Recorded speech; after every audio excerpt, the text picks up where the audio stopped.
പെൻസിലും ജിയോളജിയും തമ്മിൽ എന്താണ് ബന്ധം? നമുക്ക് നോക്കാം. പെൻസിലിൻ്റെ ഏറ്റവും പ്രധാനപ്പെട്ട ഭാഗമാണ് അതിൻ്റെ ലെഡ്.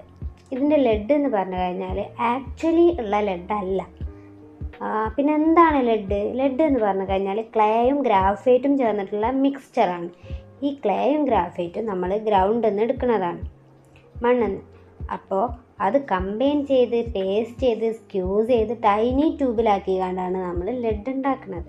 അപ്പോൾ ലെഡ് ജിയോളജി ആണെന്ന് മനസ്സിലായില്ലേ? അതേപോലെ തന്നെ പെൻസിലിൻ്റെ അടുത്തൊരു പ്രധാനപ്പെട്ട ഭാഗം ഏതാണ്? എറേസർ. എറേസറിൻ്റെ പ്രധാനം ഞാൻ പറഞ്ഞു തരണ്ടല്ലോ. അപ്പോൾ ഈ എറേസർ എന്താണ്? നമ്മൾ ഈ ഓയിൽ പെട്രോളിയം എക്സ്പ്ലോറേഷൻ നടത്തുമ്പോൾ അതിൻ്റെ ബൈ പ്രൊഡക്റ്റായിട്ട് കിട്ടുന്നതാണ് സിന്തറ്റിക് റബ്ബർ. ഇതാണ് ഇറേസർ. അപ്പോൾ ഇതുപോലെ തന്നെ ഇതിലുള്ളത് വേറെ കുറേ മിനറൽസും പ്യൂമിസും ഒക്കെ അടങ്ങിയിട്ടുണ്ട് ഇറേസറിൽ. പ്യൂമിസ് എന്ന് പറഞ്ഞു കഴിഞ്ഞാൽ